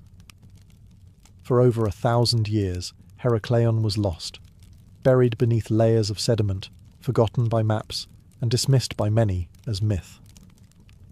But in the year 2000, the silence of the sea was finally broken. French underwater archaeologist Frank Goddio, backed by the European Institute for Underwater Archaeology, i.e. MESM, made a discovery that would stun the world: the sunken remains of a city that defied time. Goddio had spent years studying ancient texts and scouring the murky waters of Abukir Bay, just off the coast of modern-day Alexandria. The region had long been suspected of hiding secrets. Clues were buried in the writings of Herodotus, Strabo, and Egyptian records, all hinting at a once great city swallowed by the Mediterranean. But until Goddio's expedition, no one had found physical proof. Using advanced sonar and magnetometry, his team scanned the sea floor, identifying anomalies hidden beneath meters of silt. What emerged wasn't just a scattering of relics. It was a fully submerged city. Whole streets, canals, temples, statues, and shipwrecks lay preserved in the anaerobic depths, protected from erosion by layers of mud and river sediment. The first things recovered were colossal statues, including 2 imposing 5-meter figures of a Ptolemaic king and queen, believed to represent a ruling couple who had once governed Heracleion. Soon followed a massive stele inscribed in both Egyptian and Greek, confirming the city's identity. The bilingual inscriptions were a historian's dream, tangible proof that Thonis and Heracleion were in fact the same city, known by different names to Egyptians and Greeks. Over the next few years, Goddio's team uncovered over 70 ancient shipwrecks, thousands of coins, weights, religious artifacts, and ceremonial vessels. What made this discovery extraordinary wasn't just the volume, but the state of preservation. Unlike ruins found on land, these artifacts were untouched by looters or weather, frozen in time beneath the silt. Frank Goddio's rediscovery of Heracleion wasn't just an archaeological achievement, it was a resurrection. A city believed to be legend was now re-emerging, piece by piece, offering a stunning glimpse into a world thought lost forever. And perhaps most exciting of all, only a fraction of the city has been excavated. Heracleion still sleeps, waiting for the next dive. Heracleion's rise was spectacular, but its fall was slow, silent, and devastating. Unlike cities destroyed by fire or war, Heracleion vanished beneath the sea in a gradual, almost ghostly decline. There was no single day of doom. Instead, the city was lost through a series of natural disasters that unfolded over centuries, the kind of events too quiet to make headlines, but powerful enough to erase a civilization. The first culprit was tectonic activity. The Nile Delta sits on a seismically active zone, and Heracleion's foundations were particularly vulnerable. Small but repeated earthquakes may have weakened the soft, waterlogged ground beneath the city, which was built on silt and clay rather than firm bedrock. But it wasn't just the tremors that doomed Heracleion. It was a geological phenomenon known as liquefaction. Liquefaction happens when the ground becomes saturated with water and loses its ability to support weight. Imagine a layer of wet sand suddenly turning to quicksand. That's what happened beneath Heracleion. As earthquakes shook the delta and rising sea levels pushed salt water further inland, the earth literally liquefied and whole sections of the city began to sink. Buildings, temples, even ships pulled downward into the mud. Over time, the city fragmented. Canals overflowed, quays collapsed, and temples began to tilt and vanish below the surface. The bustling port slowly became unusable, forcing trade to shift westward toward Alexandria, which rose in prominence. By the end of the 2nd century BCE, Heracleon's importance was waning. By the 8th century CE, it had almost completely disappeared beneath the waters of the Mediterranean. What's chilling is how little anyone did to stop it, because no one could. Nature moved slowly, but relentlessly. The people of Heracleion didn't flee in panic. They adapted, rebuilt, and prayed.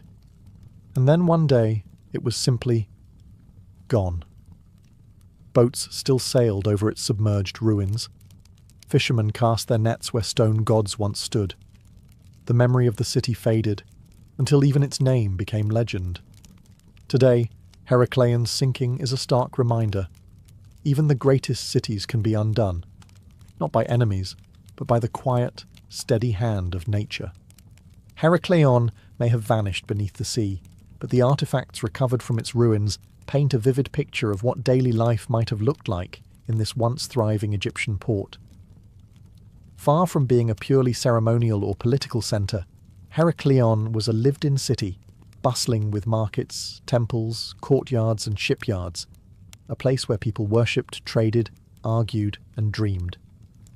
The city's layout, partially mapped through underwater surveys, shows a network of canals that ran between stone buildings and quays. Boats moved goods and people through the streets, just as carts would have in other cities.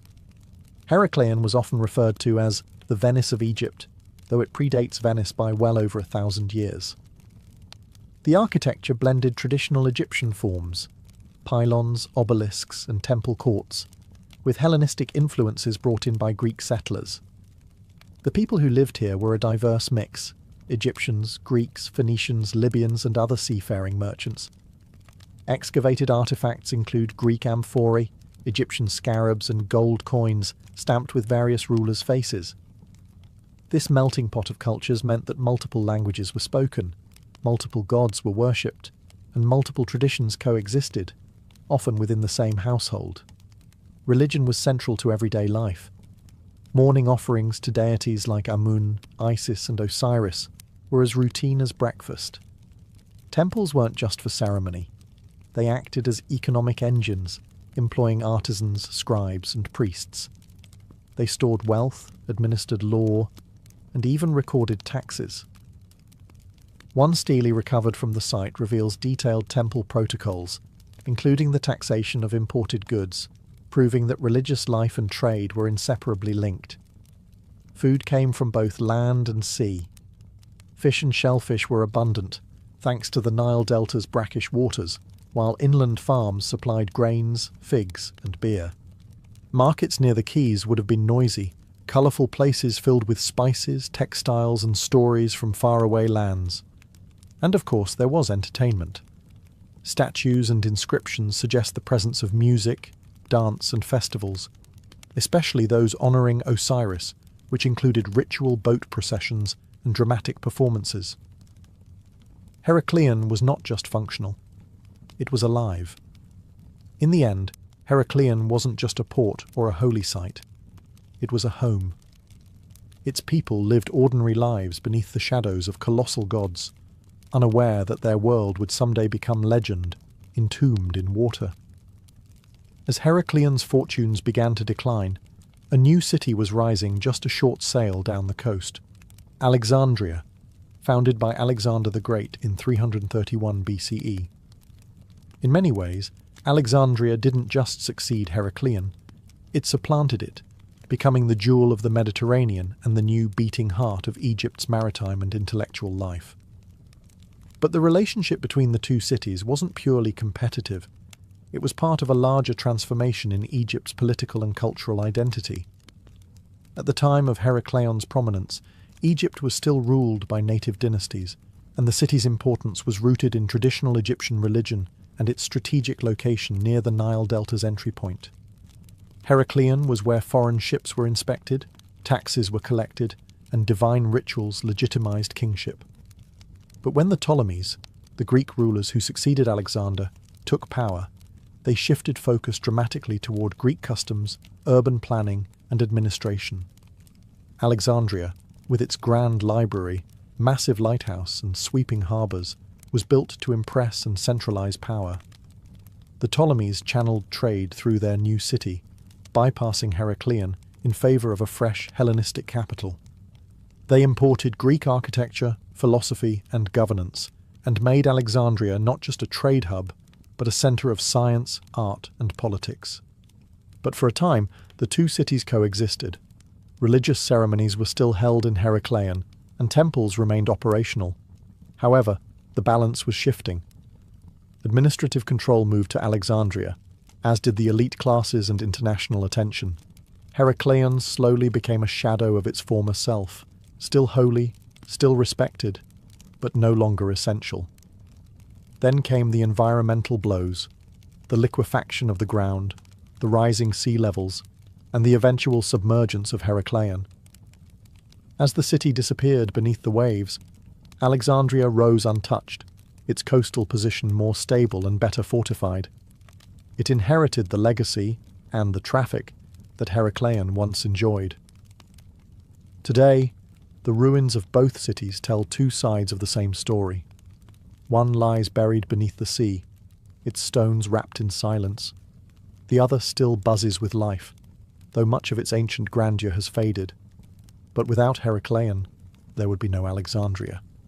The old city was the gateway and the foundation upon which Egypt's future was built. When Heracleion slipped beneath the sea, it took with it not just temples and statues, but the everyday belongings and sacred objects that defined life in a great city. And thanks to the oxygen-poor, silt-rich waters of Abukir Bay, many of these items have been preserved in astonishing condition, allowing modern archaeologists to piece together not just what the city looked like, but how its people lived, worked, worshipped, and sailed. Among the most breathtaking discoveries are the colossal statues, some measuring over 5 meters tall. These include representations of Ptolemaic rulers, Egyptian deities like Isis and Hapi, and even monumental sphinxes. Though toppled by time, many were found lying where they fell, surrounded by temple debris, as if the moment of collapse had been frozen in mud. Their expressions, posture, and inscriptions are still visible, testifying to the artistic skill of the city's craftsmen. But it's not just the monumental that survived. Divers have uncovered thousands of smaller artifacts: gold coins, lead weights, ceremonial tools, jewellery, and fragments of pottery. One particularly fascinating find was a cache of bronze ritual vessels, likely used in temple ceremonies, bearing intricate inscriptions and religious iconography. Others include oil lamps, writing tools, and personal adornments, the kinds of things someone might have carried in a satchel or kept on a home altar. Heracleion was also a port, and its maritime legacy is undeniable. Over 70 shipwrecks have been identified, many preserved with their cargo still aboard. Wooden hulls, anchors, and nautical tools have helped researchers understand how ancient Egyptians and their foreign visitors navigated trade. Some ships even appear to have sunk while docked, suggesting they went down during the same seismic events that doomed the city.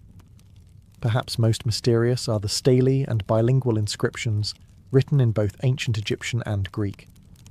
These texts serve as legal documents, religious edicts, and temple inventories, offering direct testimony from the past. One stele confirmed the city's dual identity as both Thonis and Heracleion, solving a historical mystery that had puzzled scholars for generations. In essence, the sea became Heracleion's accidental museum, a place of ruin, yes, but also of preservation. The artifacts pulled from the depths are not just remnants, they are living whispers from a forgotten world, etched in stone, bronze, and silence.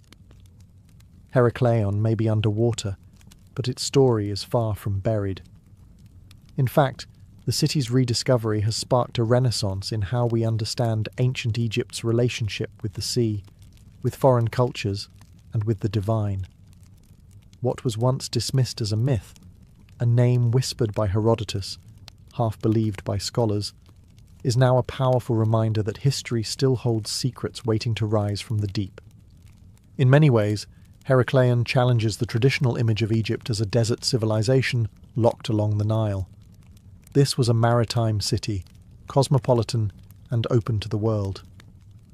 Its culture was not static or insular. It embraced foreign influence while retaining a deeply Egyptian soul. The very existence of bilingual inscriptions and Greco-Egyptian religious fusion shows a society that was adaptive, fluid, and complex. For archaeologists and historians, Heracleion is a goldmine, not just of physical objects, but of context. It helps fill the gaps in our understanding of Egypt's late dynastic and early Hellenistic periods. It shows us what a living port city looked like, how temples functioned as both sacred and bureaucratic centres, and how natural disaster could slowly unmake an empire's gateway. But the city's legacy isn't just academic, it's deeply human. The statues, the coins, the wrecked ships, they tell stories of real people. Merchants tallying cargo, priests whispering incantations in temple courtyards, sailors docking in foreign harbours under the eyes of stone gods, mothers praying to Isis for their children's safety. All of that life, preserved under water, silent for 1,000 years, now speaks again. The discovery of Heracleion has also changed the future of archaeology itself. It's proof that submerged cities aren't fantasy. With the rise of sea levels and shifting climates, modern scientists are now rethinking what might lie beneath other coasts. Carthage, ancient Alexandria, even parts of India and Southeast Asia. Heracleion has become a blueprint for uncovering the past in the most unexpected places. Today, its treasures are displayed in museums. Its story is told in documentaries and books. But the city still sleeps beneath the waves, mostly unexcavated, vast and waiting.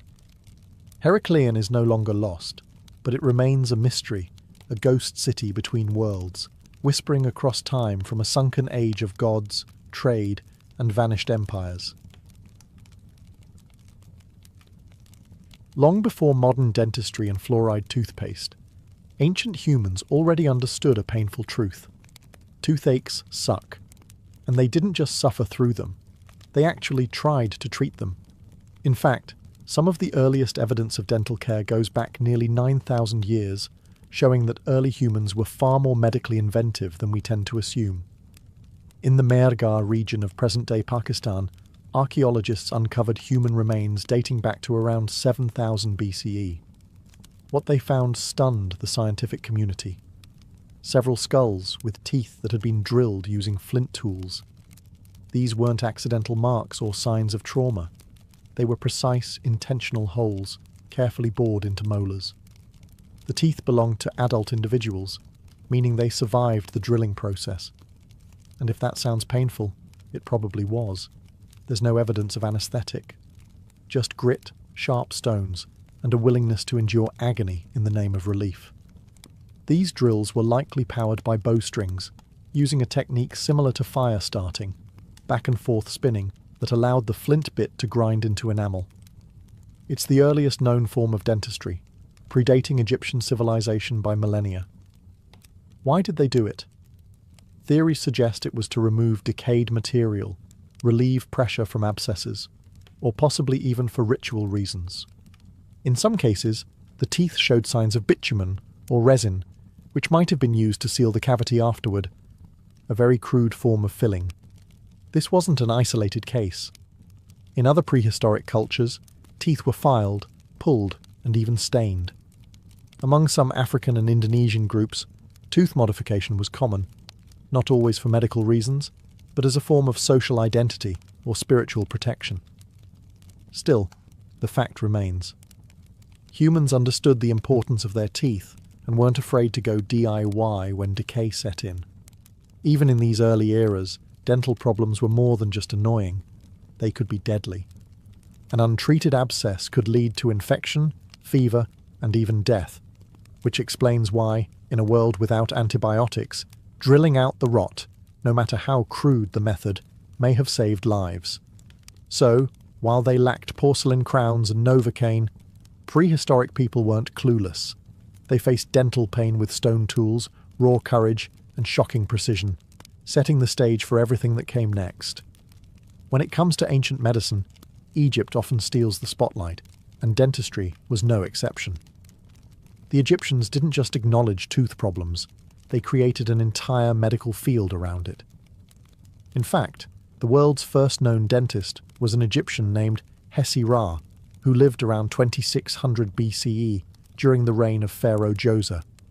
His tomb bears the title Chief of Dentists and Physicians, suggesting that dental care was already a respected profession in the Old Kingdom. But if you're picturing a calm clinic with copper tools and smiling patients, think again. Egyptian dentistry was an intense blend of practical techniques and magical incantations.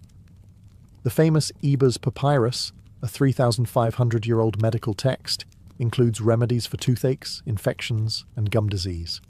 Some treatments involved chewed herbs and honey, both of which have antimicrobial properties. Others, however, involved placing a dead mouse on the aching tooth and reciting spells to drive away evil spirits. Not exactly Ada approved. Egyptians also understood the concept of oral hygiene.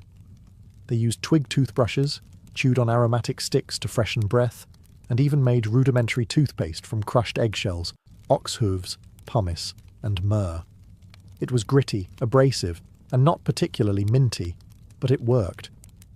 In terms of real procedures, evidence from excavated mummies shows attempts at dental surgery. Some skulls show drilled molars, similar to those in prehistoric Pakistan, while others have abscesses that appear to have been drained. There are also signs of crude splints used to stabilize loose teeth. Still, most Egyptians likely suffered through dental problems without major intervention. Their diet, filled with stone-ground bread, introduced plenty of sand and grit into their mouths, which wore teeth down prematurely and caused fractures. Interestingly, archaeologists have found gold wires and metal bands in a few skulls, possibly the earliest examples of dental bridges or stabilization devices. Whether they were used in life or added posthumously is debated, but they prove one thing. Egyptians were thinking creatively about how to preserve the structure of the mouth. In essence, ancient Egyptian dentistry was part science, part superstition.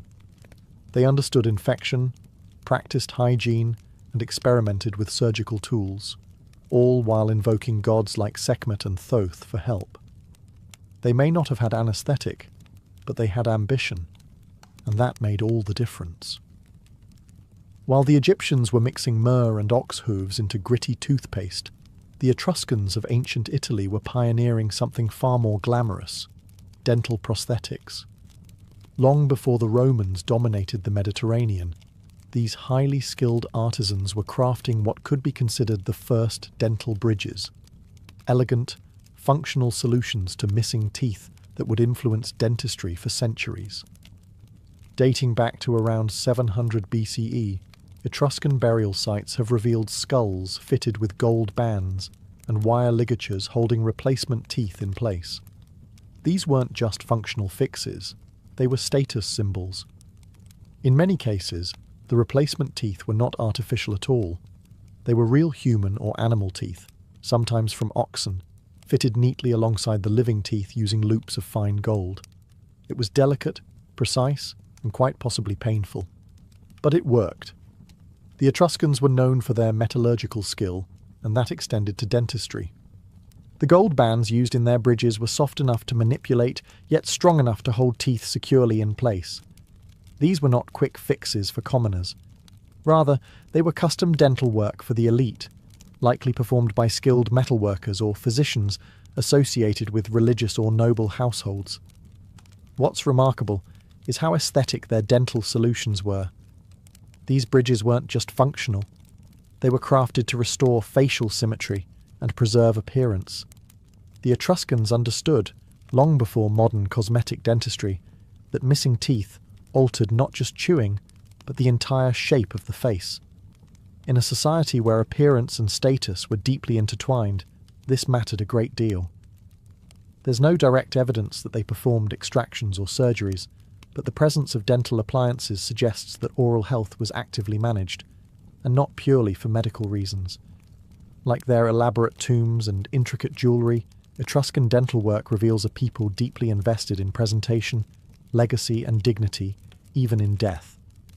Some of these dental bridges remained in place after burial, suggesting they were worn in life and carried into the afterlife, a sign of how intimately dental care was tied to identity. In a world without dentures or implants, the Etruscans' gold-bound bridges were a mark of innovation and elegance, a gleaming smile from a civilization ahead of its time. By the time the Roman Empire rose to power, dentistry had evolved into a mix of practical treatments, surgical experimentation, and questionable cosmetics. The Romans didn't just inherit medical knowledge from the Etruscans and Greeks, they expanded it, codified it, and added their own uniquely Roman flair. Think of it as ancient dental care with a touch of militarized efficiency and vinegar rinse. One of the most famous Roman medical writers, Aulus Cornelius Celsus, described dental procedures in his medical encyclopedia De Medicina. He noted techniques for extracting teeth, treating toothaches, and even cleaning the mouth with abrasive powders made from crushed bones, oyster shells, and charcoal. Some recipes included urine, which sounds horrifying today, but actually provided a natural source of ammonia, a potent cleaning agent. Yes, Romans used urine as mouthwash. Bottled and imported from provinces like Portugal and Gaul, it was prized for its whitening effect on teeth. Elite Romans seeking bright smiles may have suffered through daily gargles of fermented ammonia, followed by a rinse of wine or vinegar to freshen the breath. Vanity, it seems, can override disgust. Beyond that, Roman physicians used forceps, scalpels, and dental elevators for extractions and oral surgeries. Metal tools have been found in excavation sites alongside surgical kits, showing that dentistry, while painful, was not uncommon. Soldiers, in particular, received treatment for broken or abscessed teeth, as oral health was considered vital to combat readiness. The wealthy, on the other hand, had access to early prosthetics inspired by Etruscan designs. These included bridges secured with gold wire and replacement teeth made from ivory or bone. Like their predecessors, Romans saw teeth as status symbols. A full white smile was associated with beauty, power, and good breeding, especially in the public arenas of the forum or the baths. Even the philosopher Pliny the Elder chimed in, recommending remedies like burnt mouse ash for toothaches or chewing mint for bad breath. His works, while eccentric, reflect how deeply oral health was woven into everyday Roman life.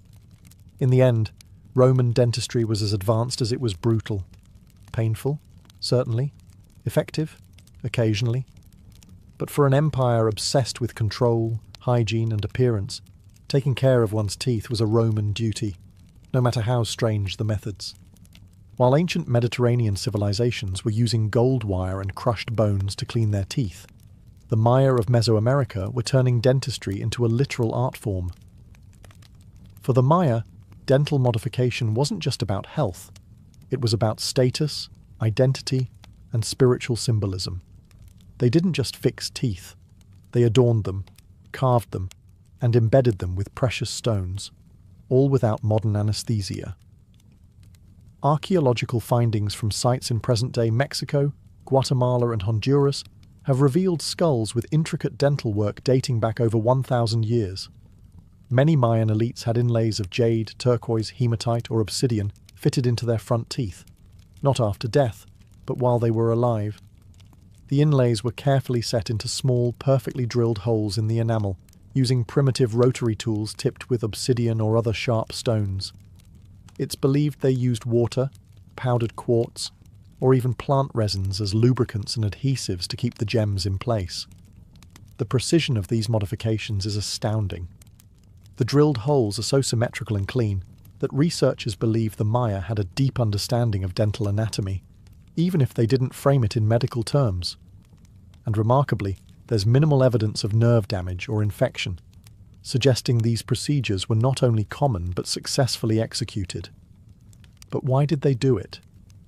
The answer lies in cultural meaning. For the Maya, the mouth was a powerful symbol, the place where breath and speech emerged, both considered sacred. Modifying teeth was a way to honor the gods, signal elite status, or align oneself with cosmic forces. Jade, for example, was associated with life, fertility, and divine favor.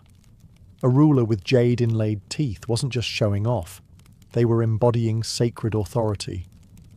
The Maya also practiced tooth filing, reshaping canines and incisors into points, not unlike vampire fangs or symbolic glyphs. In some cases, the designs mimicked animal forms, likely invoking spiritual protection or transformation. And while some dental work served ceremonial purposes, evidence suggests others were functional repairs, like filled cavities or drilled abscesses. So the Maya weren't just performing ritual art, they were also treating real dental problems, centuries before European dentistry had caught up. To the Maya, dentistry was a fusion of medicine, magic, and aesthetics, a worldview drilled into every glittering smile. In ancient China, dentistry wasn't a separate science. It was deeply integrated into the broader philosophy of traditional Chinese medicine, TCM. Rather than isolating the mouth as a separate unit, Chinese physicians believed that oral health reflected the health of the entire body. A sore tooth wasn't just a dental issue, it was a sign of internal imbalance in the organs, particularly the stomach and kidneys. And while they didn't use drills or bridges like other civilizations, the Chinese developed a sophisticated system of preventive and herbal dentistry that spanned centuries. As early as 3000 BCE, writings in texts like the Huangdi Neijing, the Yellow Emperor's inner canon, made mention of dental issues. Ancient practitioners mapped meridians, energy channels, that connected the teeth to specific organs. For example, pain in a lower molar might point to issues in the bladder or stomach. Rather than attacking the symptom, Chinese medicine sought to restore balance through diet, acupuncture, and herbal treatments. To keep teeth healthy, daily oral hygiene was emphasized. People chewed fragrant twigs from aromatic trees like willow and miswak to clean their teeth, similar to toothbrushes. They also used saltwater rinses, crushed herbs, and even powdered bone to scrub away buildup. Tooth powders often included cloves, mint, rhubarb root, cinnamon, and ginseng, all aimed at freshening breath, reducing inflammation, and strengthening gums. Toothaches were treated using acupuncture, specifically targeting points along the jaw, neck, and even hands to relieve pain and stimulate healing. This non-invasive approach was often paired with poultices, mixtures of ground herbs applied directly to the gum or cheek to draw out infection or reduce swelling. Interestingly, ancient Chinese texts also reference tooth regeneration techniques using mineral pastes or spiritual rituals involving dragon bones, fossilized animal bones believed to carry potent qi, life energy. These bones were ground into powders and sometimes mixed with wine or herbs to create a kind of early medicinal paste. There is limited evidence of surgical intervention or tooth extraction in early Chinese civilization, but that may reflect the cultural emphasis on preservation and balance rather than invasive correction. In many ways, their focus on prevention, clean diets, consistent hygiene, and body-wide balance mirrors some of the best practices of modern holistic dentistry. For the ancient Chinese, the path to a healthy mouth began not in the mouth, but in the harmony of the entire body. In ancient India, oral health wasn't treated in isolation. It was considered a vital part of the body's overall balance and energy flow, rooted in the ancient medical system known as Ayurveda. Dating back over 3,000 years, Ayurvedic texts like the Karaka Samhita and Sushruta Samhita contain detailed observations on dental care, tooth diseases, and remedies, some of which are surprisingly aligned with modern understanding. The Ayurvedic approach to dentistry emphasized prevention, purification, and daily rituals. One of the most enduring practices was danta davana, or daily tooth cleaning using herbal chewing sticks. These sticks came from specific trees like neem, licorice, or babool, all of which have antibacterial properties. People would chew on one end until it frayed, then use it to brush their teeth.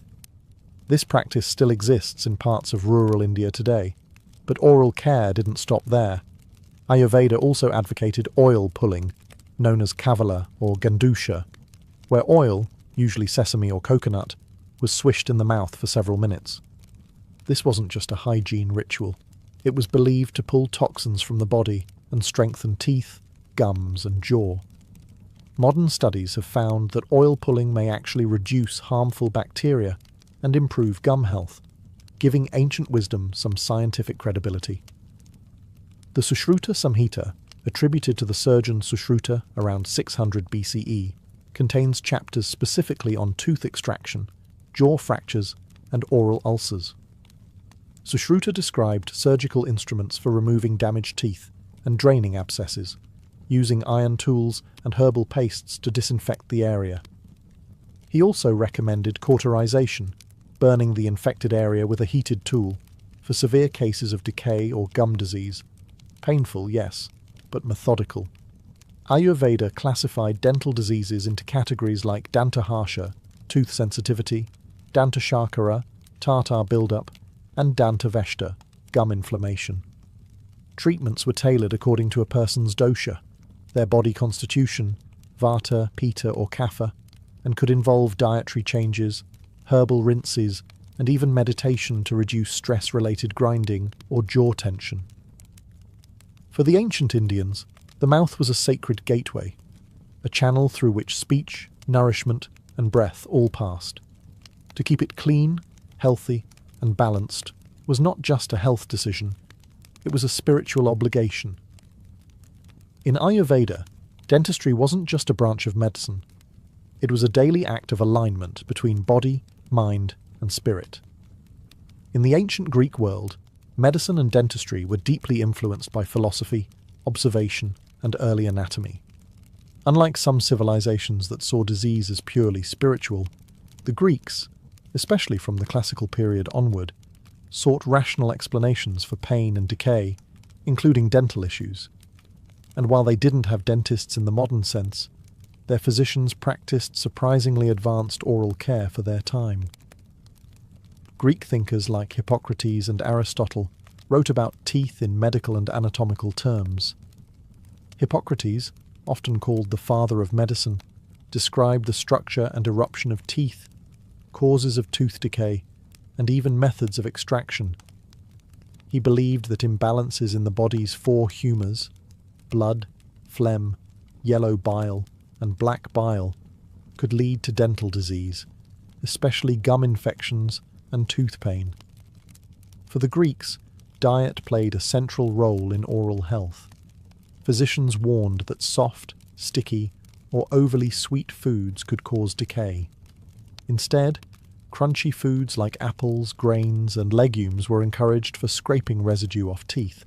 There's also mention of chewing mastic gum, a resin from the mastic tree, to freshen breath and clean the mouth, a practice still popular in the Mediterranean today.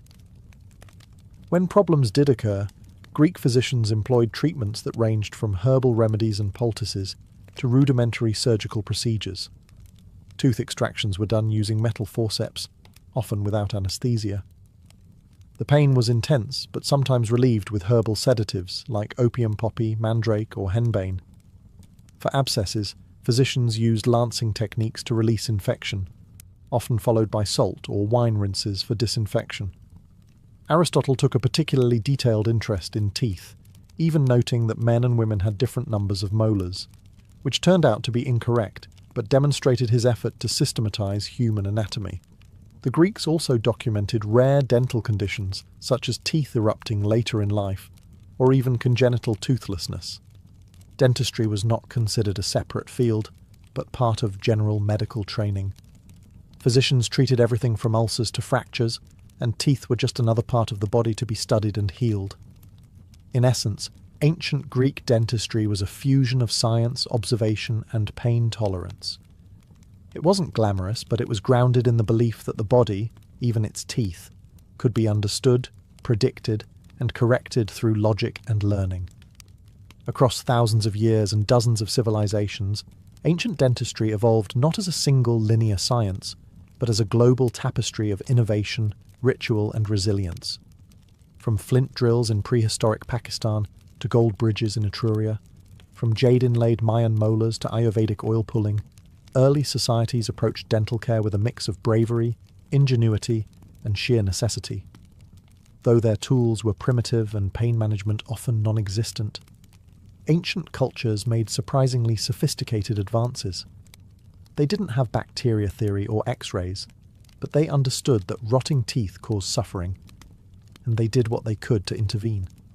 Whether by drilling out decay, using herbs to numb the pain, or crafting prosthetics to preserve appearance, these early dentists, or healers, priests and artisans moonlighting as such, laid the foundation of a medical art that would eventually become a modern profession.